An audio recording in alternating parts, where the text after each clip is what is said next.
Rodolfo Vieira taking on Armen Petrosyan. And this is one where I'm conflicted. I like both these guys, you know. I really like Rodolfo. I think he's a great fighter.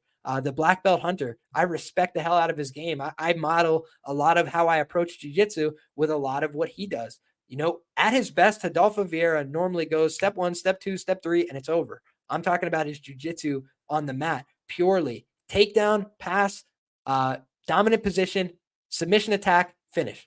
That's it. It's never going back in the progression. It's all linear. And I think that is what makes his game beautiful. But he's also a guy that if you've ever seen him, he looks like a muscle hamster, right? He's built like a brick shithouse. He's got all muscle, all vascularity, and that makes it difficult to sustain a cardio pace for 15 to 25 minutes. So I think that with that being acknowledged, you know, he does have a difficulty in MMA figuring out what his pacing strategy is going to be. Should he go for 20 takedowns or should he go for, you know, a striking based performance on the feet, punctuating rounds with takedowns? He is still in the midst of figuring that out, in my opinion. So what I want to do is I want to hear what Rodolfo's thinking about this fight. I want to hear what his approach is going to be. Because I think the best way to beat a guy like Armen Petrosyan is to take him down and try to submit him as quickly as possible if you're Rodolfo Vieira.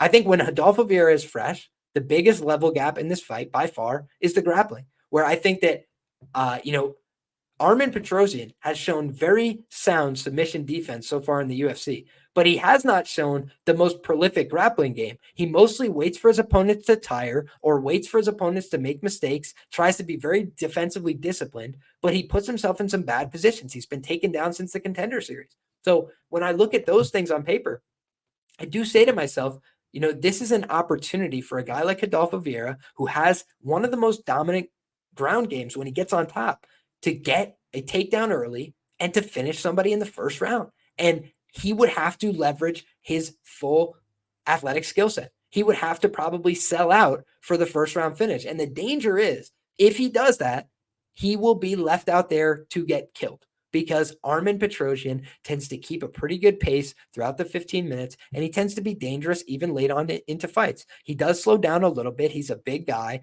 but he's a guy that can normally keep a pretty consistent pace, and I've cashed him before as an underdog. I bet him. I believe it was a plus 165 price tag. I'm now trying to pull up my previous bets. I know that I bet him against Gregory Rodriguez. So let me look at my Armen Petrosyan bets.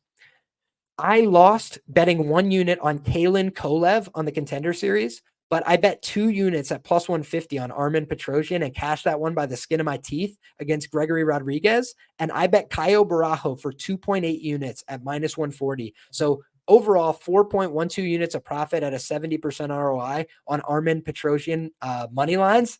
But on the props, I've done terribly. So basically, when you look, I'm having a pretty decent time guessing who's going to win these Armen Petrosyan fights, but I haven't always had the best time, you know, trying to sort out how it's going to happen. When I think he's going to finish, he doesn't.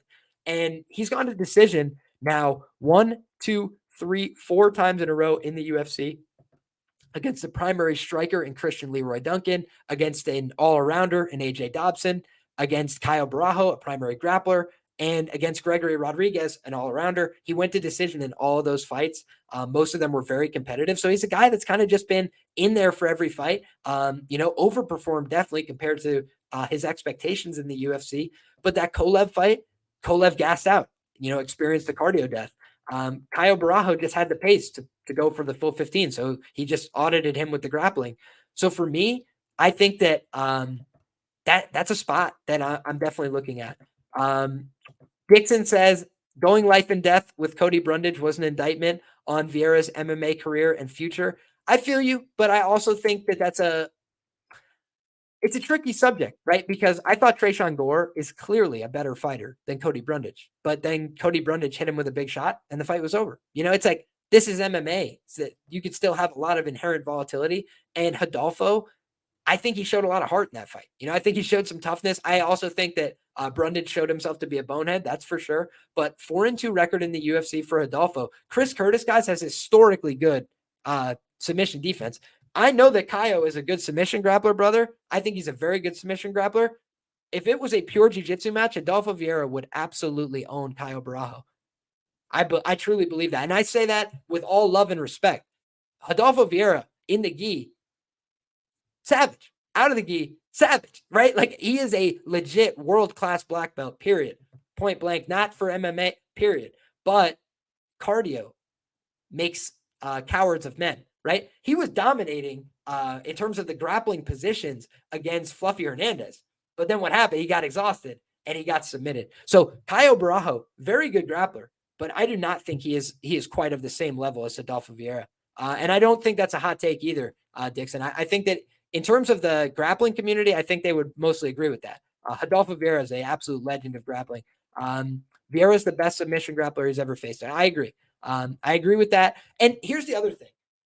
I think it works in two different ways, right? Caio Barajo, super disciplined, right? Controls positions, wrist rides, gets to the back, controls from the seatbelt. He'll hold on to you. He doesn't care. He'll let 15 minutes ride out. Rodolfo doesn't always have the cardio to do that. Like I said, he's kind of a muscle hamster, right? He's built very muscly for the division. But those guys, if they get a squeeze on you, if you see the squeeze he generates when he gets that head and arm choke against Saperbek, Safarov, and these guys, I'm not saying they're the highest level, but the squeeze generating, look at his back.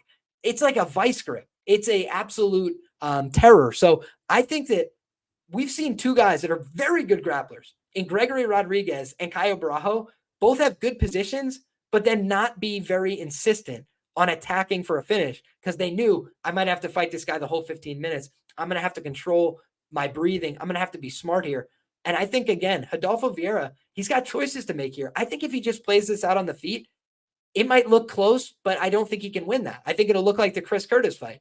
But I think that if he gets on top in the early going, when he's fresh and this other guy's fresh, Rodolfo Vieira is way better than him at grappling. So that's what makes it an interesting fight. That's what makes it compelling. If it was still plus money on Rodolfo, I would be more tempted. Now it's a pick'em price. That seems somewhat appropriate to me. It's a grappler versus striker fight. I think the ABCs say always bet on cardio. So I could see this being Armen Petrosyan, minus 115, minus 105. But it just seems to me like a very close fight on paper. And I think Rodolfo Vieira, if he's getting takedowns, this fight looks like probably a really dominant Rodolfo fight. But if he's not, then his face is going to get butchered and he's going to wear a lot of damage in this fight. We know he's got heart and toughness, but he also has dealt with exhaustion. He's dealt with panicking in fights. So laying chalk on Rodolfo is something I can't really advocate either, despite being a huge fan. So both these guys, good fighters, fun scrap here on paper. I think Rodolfo Vieira has a lot more to gain with this fight, but I think both of these guys are going to put on a hell of a scrap. So